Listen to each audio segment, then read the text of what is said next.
उसके बाद माननीय वित्त मंत्री जी। Honorable Speaker, I present the budget for the year 2021-2022.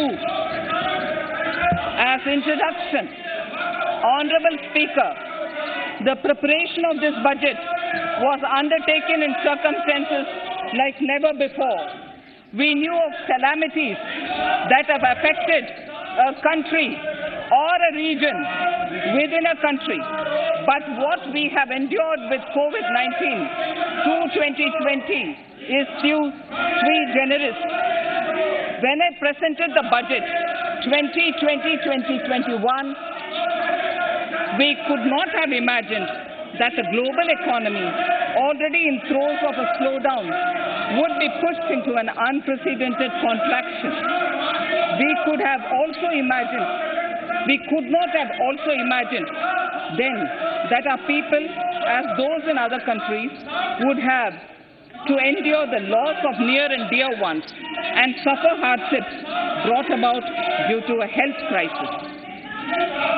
The risk of not having a lockdown was far too high. Within 48 hours of declaring a 3-week-long complete lockdown, the Prime Minister announced the Pradhan Mantri Garib Kalyan Yojana, valued at 2.76 lakh crores, that provided free food grain to 800 million people, free cooking gas for 80 million families per month, and cash directly to over 400 million farmers, women, elderly, the poor, and the needy.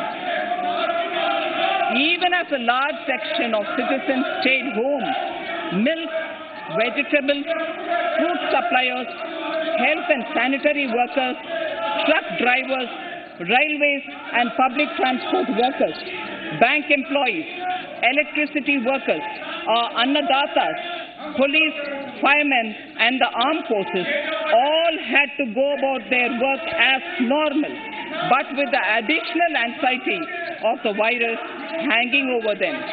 We recognize this, and I think I speak on behalf of everybody in this august house when I express my heartfelt gratitude to these men and women for how they were able to carry out their work and duty to provide for the nation's basics over those crucial months. Speaker, sir, for public good, honorable members of parliament and members of legislative assemblies too offered their salaries. In May 2020, the government announced the Atmanirbhar Bharat package. To sustain the recovery further into the year, we also rolled out 2 more Atmanirbhar packages, 2 and 3.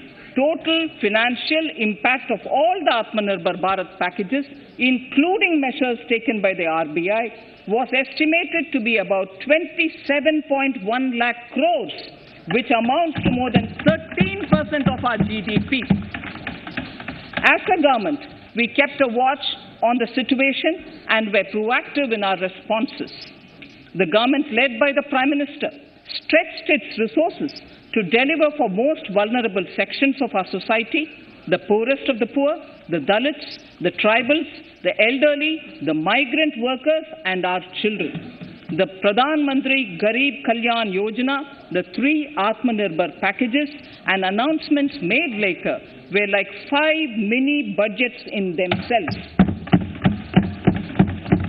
The Atmanirbhar packages accelerated our pace of structural reforms, redefinition of MSMEs, commercialization of the mining sector, agriculture and labor reforms, privatization of public sector undertakings, one nation, one ration card, production-linked incentive schemes are some of the notable reforms carried out during this period. Faceless income tax assessment, DBT, and financial inclusion are the others. Today, India has 2 vaccines available and has begun medically safeguarding not only her own citizens against COVID-19, but also those of 100 or more countries. It is added comfort to know that 2 or more vaccines are also expected soon. Honorable Prime Minister launched the vaccination drive by crediting and thanking our scientists. We are ever grateful for the strength and rigor of their efforts. Having said that, we are all reminded time and again that our fight against COVID-19 continues into 2021. Now, just as it happened after the two world wars, there are signs that the political, economic, and strategic relations in the post-COVID world are changing. This moment in history is the dawn of a new era, one in which India is well poised to truly be the land of promise and hope. I borrow the words of Rabindranath Tagore. Faith is the bird that feels the light and sings when the dawn is still dark. Faith is the bird that feels the light and sings when the dawn is still dark. In this spirit, I can't help but recall the joy that we as cricket-loving nation felt after the Team India's recent spectacular success in Australia. It has reminded us of all the qualities that we as a people, particularly our youth, epitomize of having abundant promise and the unsuppressed thirst to perform and to succeed. Today, data shows that India now has one of the lowest death rate of 112 per million population and one of the lowest active cases of about 130 per million. This has laid the foundation to the revival we are seeing now in the economy. This budget will be the first of this new decade. This budget will also be a digital budget, and that has happened with all your support. So far, only 3 times has a budget followed a contraction in the economy. All such contractions earlier were as a result of situations typical to India. This time, the contraction in our economy is due to a global pandemic, just like in several other countries. Having said that, I want to confidently state that our government is fully prepared to support and facilitate the economy's reset. This budget provides every opportunity for our economy to raise and capture the pace that it needs for a sustainable growth. 2021 is the year of many important milestones for our history. I mention a few of these. It is the 75th year of independence, 60 years of Goa's accession to India, 50 years of the 1971 India-Pakistan War. It will be the year of the 8th census of independent India. It will also be India's turn at the BRICS presidency, the year for our Chandrayaan-3 mission, and the Haridwar Mahakumbh.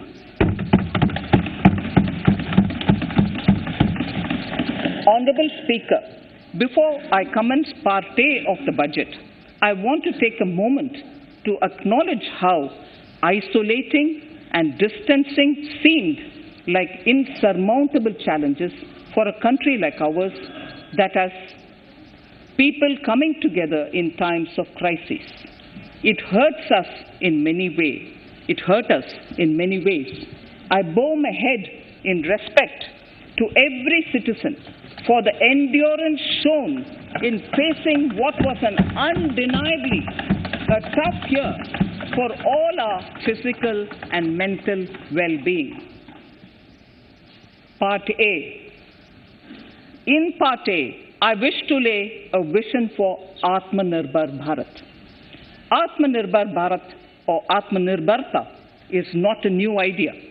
Ancient India was largely self-reliant and equally a business epicenter of the world. Atmanirbhar Bharat is an expression of the 130 crore Indians who have full confidence in their capabilities and skills. We are already part of international groupings such as the G20 and the BRICS, the Coalition for Disaster Resilient Infrastructure, and the International Solar Alliance are realities today due to India's efforts. The proposals in Part A will further strengthen the sankalp of nation first, doubling farmers' income, strong infrastructure, healthy India, good governance, opportunities for youth, education for all, women empowerment, and inclusive development, among others. Additionally, also on the path to fast implementation are the 13 promises we had made in the budget of 2015-16, which were to materialize during the Amrit Mahotsav of 2022 on the 75th year of our independence. They too resonate with the vision of Atmanirbharta. The budget proposals for 21-22 rest on 6 pillars: health and well-being, physical and financial capital and infrastructure, inclusive development for aspirational India, reinvigorating human capital, innovation and R&D, and a 6th, minimum government and maximum governance. I now move to talking about the first pillar, health and well-being. Even at the outset, I would like to say that the investment on health infrastructure in this budget has increased substantially. Progressively, as institutions absorb more, we shall commit more. Taking a holistic approach to health, we focus on strengthening 3 areas: preventive, curative, and well-being. Health systems. A new centrally sponsored scheme, PM Atmanirbhar Swasth Bharat Yojana, will be launched with an outlay of about 64,180 crores over 6 years. This will develop capacities of primary, secondary, and tertiary care health systems, strengthen existing national institutions, and create new institutions to cater to detection and cure of new and emerging diseases. This will be in addition to the National Health Mission.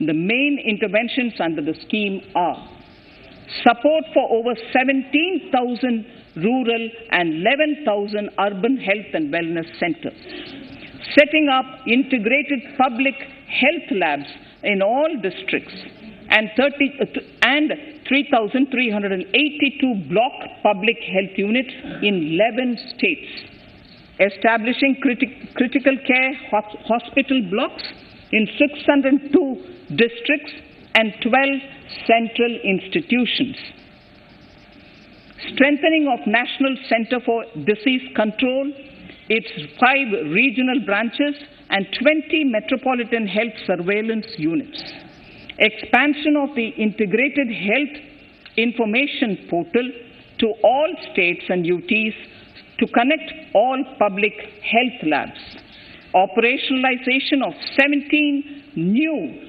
public health units, and strengthening of 33 existing public health units at points of entry, that is, at 32 airports, 11 seaports, and 7 land crossings, setting up of 15 health emergency operations centers and 2 mobile hospitals, and setting up of a National Institution for One Health, a regional research platform for WHO, World Health Organization, Southeast Asia Region Office, 9 biosafety level 3 laboratories, and 4 regional national institutes for virology.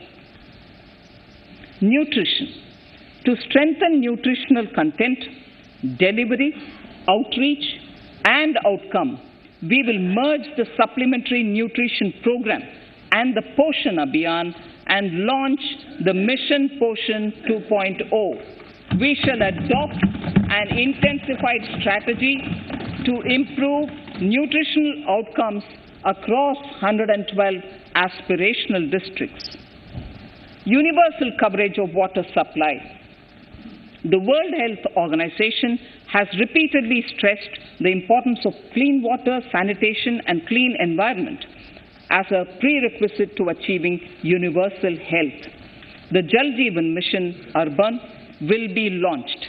It aims at universal water supply in all 4,378 urban local bodies with 2.86 crores household tap connections, as well as liquid waste management in 500 Amrit cities.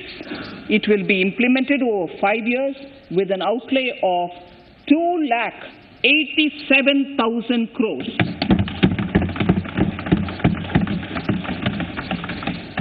Swachh Bharat and Swasth Bharat.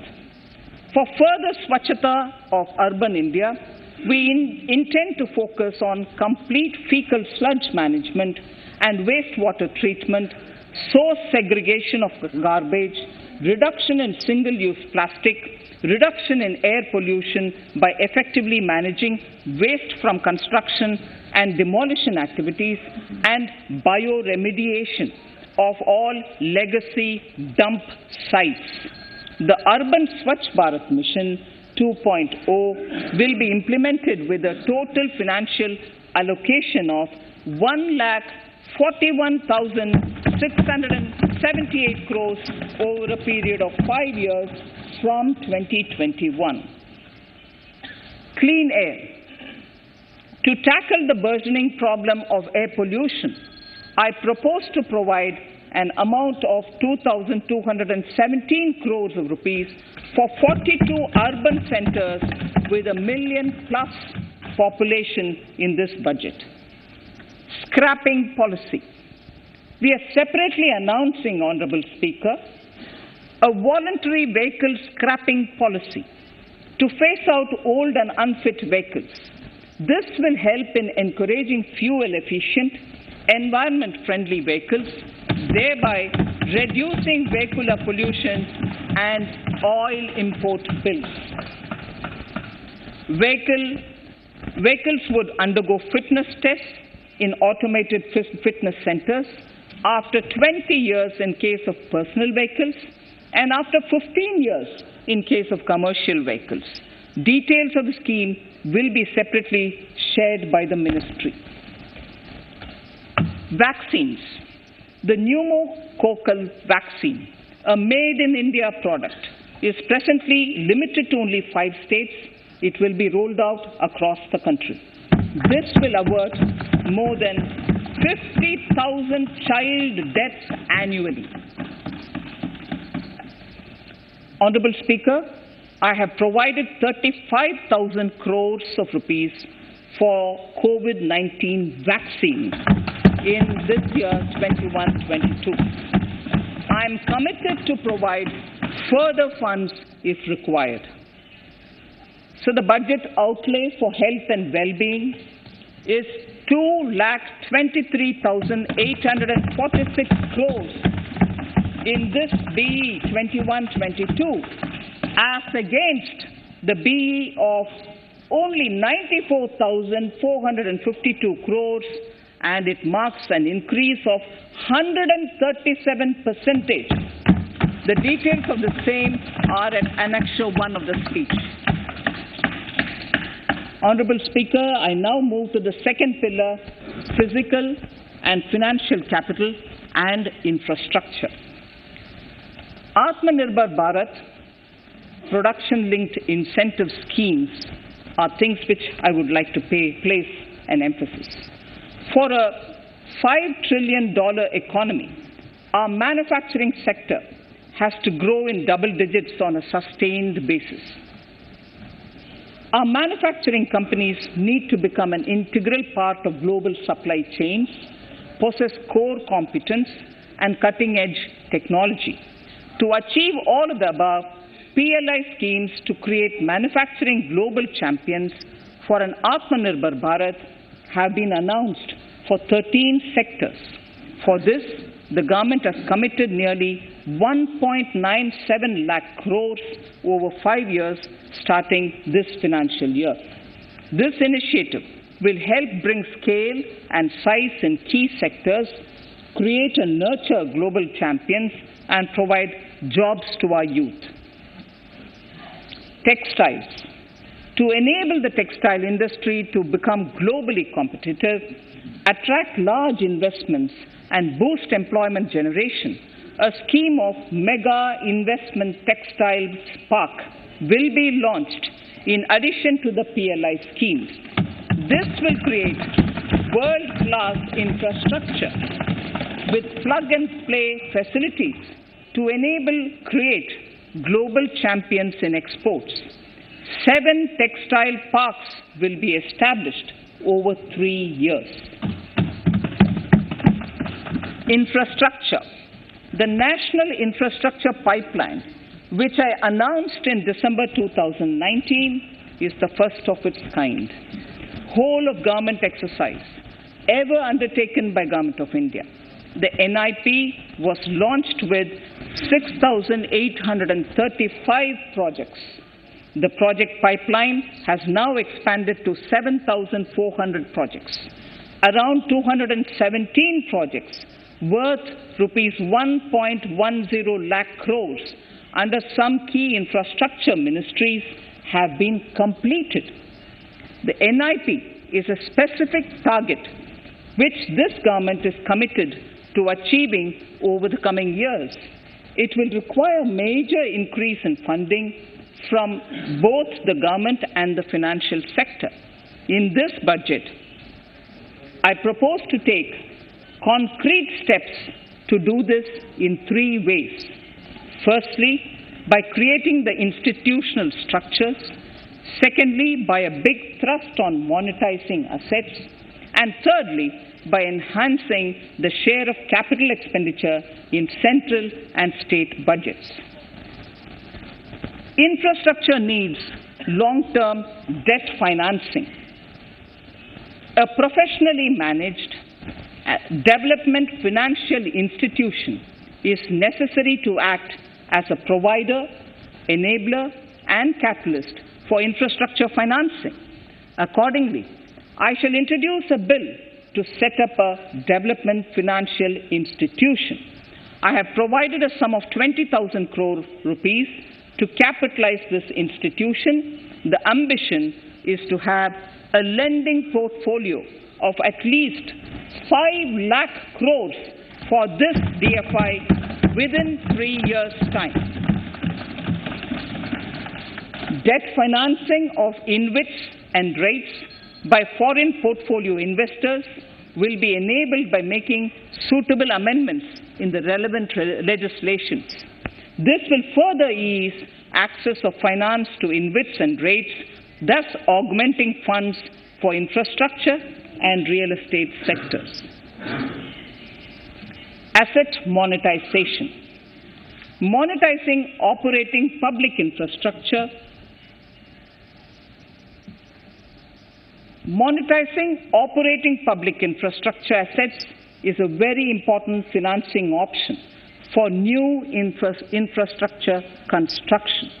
A national monetization pipeline of potential brownfield infrastructure assets will be launched.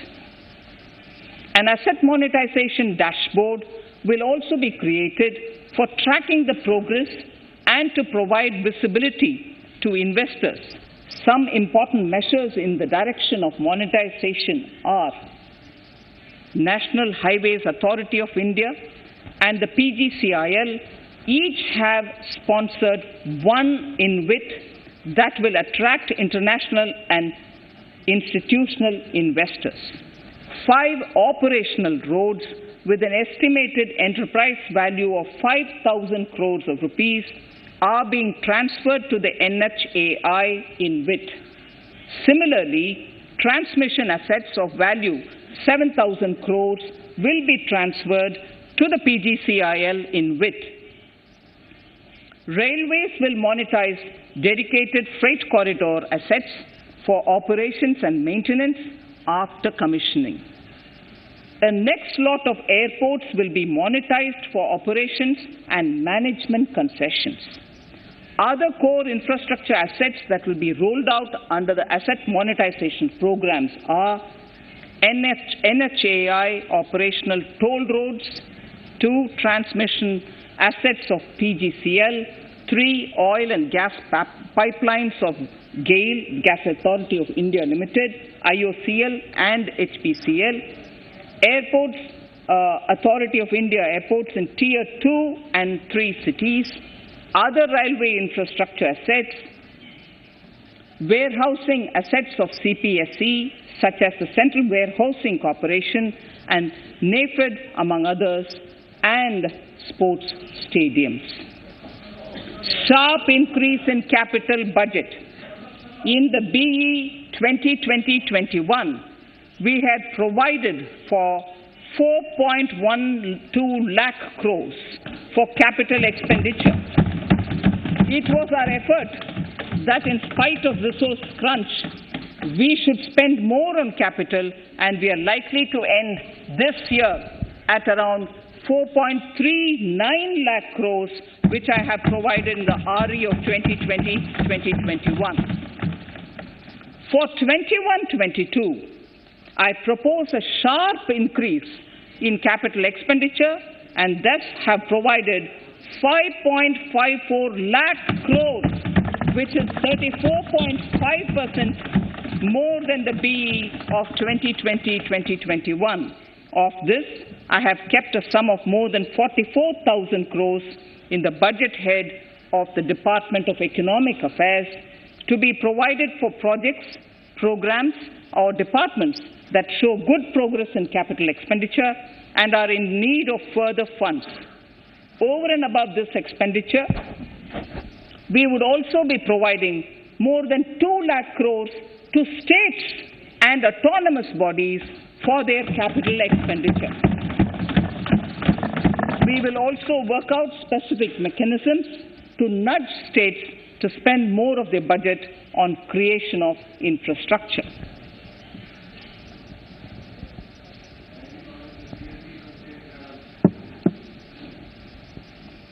Roads and highways infrastructure.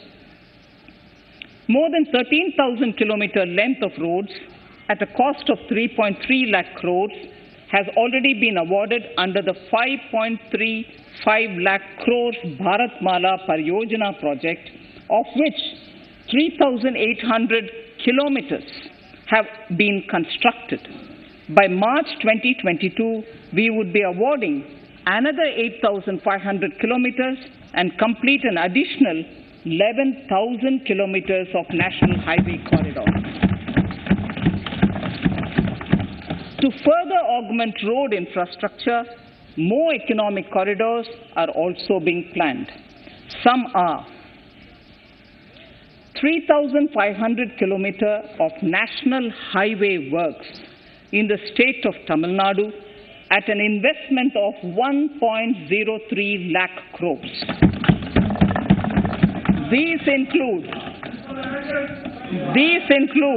Madurai-Kollam corridor, Chittoor-Tachur corridor, and construction will start next year. Second, 1,100 kilometers of national highway works in the state of Kerala at an investment of 65,000 crores, including 600 kilometer section of Mumbai-Kanyakumari corridor in Kerala. Third, 675 kilometers of highway works in the state of West Bengal at a cost of 25,000 crores, including upgradation